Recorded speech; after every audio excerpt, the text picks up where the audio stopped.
4 రోజులుగా వైభవంగా జరుగుతున్న మేడారం మహాజాతర చివరి అంకానికి చేరుకుంది. వనం నుంచి వచ్చిన సమ్మక్క, సారలమ్మ, పైడిద్దరాజు, గోవిందరాజులు ఇవాళ రాత్రి తిరిగి వనప్రవేశం చేయనున్నారు. అమ్మవార్ల వనప్రవేశంతో మహాజాతర ముగియనుంది. ఇవాళ మధ్యాహ్నం నుంచి గద్దెల దగ్గర పూజలకు ఏర్పాట్లు జరగనున్నాయి. అటు 4వ రోజు మేడారం మహాజాతర వైభవంగా సాగుతోంది. వేలాదిగా భక్తులు వనదేవతలను దర్శించి మొక్కులు చెల్లించుకుంటున్నారు. దర్శనం కోసం పెద్ద ఎత్తున భక్తజనం క్యూలైన్లలో బారులు తీరారు. గద్దెల పరిసరాలన్నీ కిక్కిరిసిపోతున్నాయి. 3 రోజుల్లో మేడారానికి రాలేని భక్తులు ఇవాళ చివరి రోజు దర్శనం కోసం వస్తున్నారు. ఆలయ పరిసర ప్రాంతాలు రద్దీగా ఉన్నా దర్శనం బాగా జరుగుతుందంటున్నారు భక్తులు. 4 రోజులుగా వైభవంగా జరుగుతున్న మేడారం మహాజాతర చివరి అంకానికి చేరుకుంది. వనం నుంచి వచ్చిన సమ్మక్క, సారలమ్మ, పగిడిద్దరాజు, గోవిందరాజులు ఇవాళ రాత్రి తిరిగి వనప్రవేశం చేయనున్నారు. అమ్మవార్ల వనప్రవేశంతో మహాజాతర ముగియనుంది. ఇవాళ మధ్యాహ్నం నుంచి గద్దెల దగ్గర పూజలకు ఏర్పాట్లు జరగనున్నాయి. మరిన్ని డీటెయిల్స్ షరీఫ్ అందిస్తారు. షరీఫ్, గద్దెల దగ్గర పరిస్థితి ఏంటి? శుద్ధి కార్యక్రమం ఎప్పుడు మొదలు కానుంది?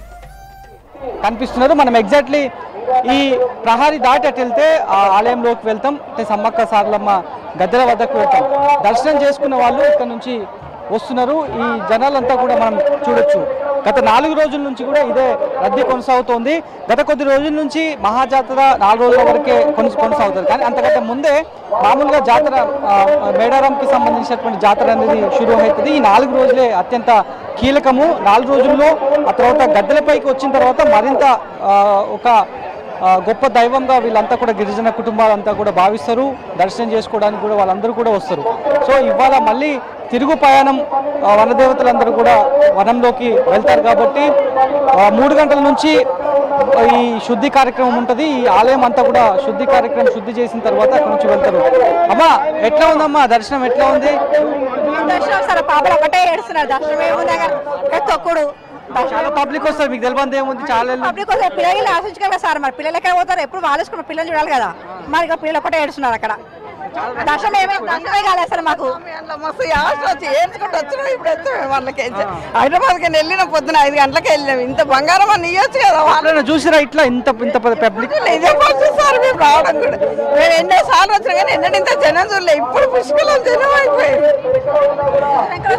ఫస్ట్ టైం అండి వచ్చింది. అసలు ఇంత క్రౌడ్ ఉంటుందని, ఇట్లా ఉంటుందని తెలియదు. అసలు లోపలికి వెళ్ళడానికి కూడా ప్లేస్ ఉంటలేదు. పడిపోతున్నాం. అసలు ఒకరి మీద ఒకరు పడిపోతున్నారు. అసలు లేడీస్కి అయితే అస్సలు సెక్యూరిటీ లేదు. కింద పడిపోయినాక కూడా అస్సలు లేదు. అక్కడ వాలంటీర్స్ పెట్టి కొంచెం మెయింటైన్ చేస్తే ఇప్పుడు 4 పడ్డారు లేడీస్. వాళ్ళని లేపడానికి రెస్క్యూ టీమ్స్ వస్తున్నారా? రెస్క్యూ టీమ్స్ తీసుకోవడానికి చాలా మందిని పెట్టారు కదా లోపల. డోర్ వేస్తారని నెడుతున్నారు. ఆ పడిపోయిన వాళ్ళని కూడా చూడట్లేదు. కనీసం లేపుదాం అన్నది ఎవరికి లేదు. ఒకరి మీద ఒకరు పడిపోతున్నారు. పోనీ వాళ్ళు పడ్డారు, వాళ్ళు పడిపోయినారు. లేపుదాం అన్నది ఎవరికి లేదు. ఎట్లా ఉందమ్మా? చాలా బాగుందండి. కానీ లేడీస్ పాపం ఒక ఆవిడది తలకాయ బలిగింది, బ్లడ్ వచ్చేసింది. చాలా బాగుంది. అసలు ఇంకా కొంచెం సెక్యూరిటీ బాగుంటే బాగుండేదండి. సమ్మక్క సారక్క తల్లి చాలా 2 సంవత్సరాలకు ఒకసారి వస్తారా? కంపల్సరీ. ఇప్పుడు ఇట్లనే ఉంటుందా? ఇప్పుడు ఎక్కువ ఇంకెక్కువ ఉంటది క్రౌడ్. చాలా తక్కువ ఉన్నది, ఇప్పుడు చాలా ఎక్కువ ఉంటది. అసలు సమ్మక్క సారక్క తల్లి ఎప్పటికి కూడా ఇలాగనే ఉంటుంది. అసలు ఏనాడు కూడా తగ్గేదే లేదు. ఇక సమర్పించుకున్నాం. లేదమ్మా, సమ్మక్క సారక్క అంటే ఏమేమి సమర్పిస్తారు మామూలుగా? ఆమె దగ్గర చాలా మహిమలు ఉన్నాయి. ఇక్కడికి వచ్చిందంటే ఎవరికైనా ఎలాంటి వాళ్ళైనా చాలా మంచిగా అయిపోతుంది. ఆరోగ్యపరంగానైనా దేనికైనా చాలా మంచిగా జరుగుతుంది. సమ్మక్క సారక్క తల్లి దగ్గర మహిమలు ఉన్నాయి. ఏటి నుంచి వచ్చారన్న? మేము వరంగల్ నుంచి వచ్చినామండి. సమ్మక్క సారక్క అంటే మా ఇంటి తెలంగాణ ప్రజలందరికీ నమ్మకమైన దేవత.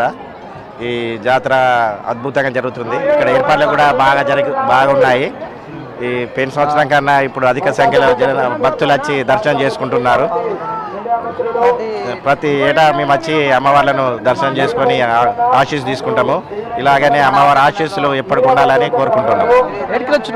ఖమ్మం జాతర బాగుంది. ఫ్యామిలీతో వచ్చిర్రా? ఫ్యామిలీ ఇప్పటికి ఇది సెకండ్ టైం. నాకు తెలియదు ఇట్లుంటుందని. అంటే ఫస్ట్ సారి వచ్చిన కానీ 1 డేనే ఉన్నా. 1 డే వెళ్ళిపోయాం. మళ్ళీ ఇప్పుడు 3 డేస్ ఉన్నా. 3 డేస్ నుంచి బాగుంది. నేను సెకండ్ టైం ఎక్స్పీరియన్స్ చేస్తున్నా. బాగుంది, చాలా బాగుంది. 2 రోజుల నుంచి ఎట్లా ఎంజాయ్ చేస్తున్నావు? ఫుడ్ కానీ బాగుంది. వరంగల్ అన్న బాగుందన్న. చూసారా ఇంత పెద్ద క్రౌడ్ ని చూసారా? జనాలంతా ఇంత పెద్ద నిన్న జాతర అంటే మన దగ్గర జరిగే జాతర ఇంత పెద్ద క్రౌడ్ వస్తుంది అంటే మీరు ఎప్పుడైనా చూసిరా? ఎప్పుడు అన్న, ఇదే ఫస్ట్ టైం నేను వచ్చి. ఫస్ట్ టైం 3 days అవుతుంది వచ్చి. బాగుంది కానీ కొద్దిగా లోపల ఎవరు లేరు అన్న, కొద్దిగా మెయింటెనెన్స్ ఎవరు లేరు, వాలంటీర్స్ ఎవరు లేరు. అమ్మా ఎక్కడి నుంచి వచ్చారు? మేము గోదావరికన్ నుంచి వచ్చామండి, రామగుండం మండల్. ఎవ్రీ టైం వస్తామండి, 6th టైం. కాకపోతే పిల్లలు, చంటి పిల్లల తల్లులకు కానీ వృద్ధులకు కానీ కొంచెం ఏదైనా స్పెషల్గా ఏర్పాట్లు చేస్తుంటే బాగుండేది. త్యాగనిరతికి నిలువెత్తు రూపంగా వెలిసిన అమ్మవార్లకు తెలంగాణ ప్రజలు త్యాగనిరతికి పోరాట ప్రతిమకు ఎంత విలువిస్తారు అనే దానికి గుర్తింపే ఈ సమ్మక్క సారలమ్మ జాతర అని చెప్పి మన తెలంగాణ ప్రజల ఆరాధన ఎట్లా ఉంటుంది అంటే మన వాళ్ళు ఒకరిని ఆరాధించిన పోరాటానికి త్యాగానికి ఎంతటి గుర్తింపు లభిస్తుంది అనడానికి నిలువెత్తు రూపం ఆసియా ఖండంలోని అతిపెద్ద గిరిజన జాతర. సో ఇట్లాంటి దాన్ని ఇంకా ఏర్పాట్లు చేసి జాతీయ స్థాయిలో గుర్తింపు వచ్చే విధంగా అది అంతే ఎత్తున ప్రజలు ఏ విధంగా ఆరాధిస్తున్నారో అంతే ఎత్తున ఏర్పాట్లు కూడా ఉంటే బాగుంటుందని చెప్పి మా విన్నపం. మా పెద్దమ్మ దొరికిందా? బంగారం దొరికిందా? వచ్చినాం, గోదావరికన్ నుంచి వచ్చినాం మేము. దొరికిందా బంగారం? దొరికిందా? మరి అంత పెద్ద జనాలు, చాలా మంది జనాలు అని చెప్తున్నారు. బంగారం జనాలు ఉన్నా దొరికింది. బాగానే ఉన్నాం. తల్లి దగ్గరికి వస్తే మమ్మల్ని మళ్ళీ మంచిగా వెళ్ళిపోవాలి. తల్లి ఎన్నేళ్ళ సంధి వస్తున్నాం అమ్మా? మేము 20 ఏళ్ళ నుంచి వస్తున్నాం. ఇప్పుడు 20 ఏళ్ళ నుంచి చూస్తున్నారు మీరు. ఇప్పటికీ అప్పటికి ఏం తేడా కనిపిస్తుంది? చాలా మారింది, ఇప్పుడు చాలా మారింది. అప్పటికి ఇప్పుడు చాలా మారింది. జనాలు బాగానే. ఎక్కడికి వచ్చారమ్మా? మేము కొండాపూర్ నుంచి, గచ్చిబౌలి నుండి వచ్చాము, నియర్ హైటెక్ సిటీ. పబ్లిక్ చాలా రష్గా ఉంది. అయిపోయింది అనుకున్నాం, చివరి రోజు అనుకున్నాం, కానీ దొరికిందా లేదా దర్శనం? ప్రసాదం లాస్ట్కి కుక్మ దొరికింది, ప్రసాదం దొరికింది. ఎట్లకైనా హ్యాపీ. దర్శనం మాత్రం కంప్లీట్గా అయ్యింది. మా మొక్క అయితే నెరవేరింది. మా బొమ్మది చాలా సంతోషంగా అనిపించింది. సమ్మక్క సారక్క దర్శనం మంచిగా అయింది. కానీ మా పిల్లలు ఆర్టిస్టులు వచ్చినా మీరు సొంతగా విఐపి పాస్ లాభం లేదు. సో ఎట్లుంది ట్రాఫిక్? ఎట్లు ఫుల్ చాలా ట్రాఫిక్ ఉన్నది. ఎంత టైం పట్టింది? మాకు దగ్గర 2 or 3 hours అయిపోయింది మాకు రావడానికి కూడా. కానీ విఐపి దర్శనం ఉన్నా కానీ మాకు వేస్టింగ్, ఎందుకంటే రెగ్యులర్ దర్శనం అయింది. ఇక్కడ విఐపి దర్శనం కూడా పనిచేయదు. ఇక్కడ మాకు దేవుని దగ్గర విఐపి కూడా అవసరం పడదు. చాలా హ్యాపీగా ఉన్నది, చాలా సంతోషంగా ఉన్నది. రైట్. చాలా మంది ఇంకా రద్దీ కొనసాగుతుంది. కొంతమంది మాత్రం అంటే వాళ్ళు చిన్నపిల్లలు, తర్వాత ఎక్కువ ఏజ్ ఉన్నటువంటి వాళ్ళు కాస్త ఇబ్బంది పడుతున్నాం. వాటిని కూడా ఇక్కడ ఉన్నటువంటి దేవాదాయ శాఖ కావచ్చు, సో వేరే వాళ్ళు కావచ్చు, అదంతా కూడా పూర్తి స్థాయిలో చూస్తే బాగుంటుంది. నెక్స్ట్ ఇలాంటి పరిస్థితులు ఎదురు కాకుండా, పునరావృతం కాకుండా చూస్తే బాగుంటుంది అనేటువంటి అభిప్రాయాన్ని కూడా వాళ్ళు వ్యక్తం చేస్తారు.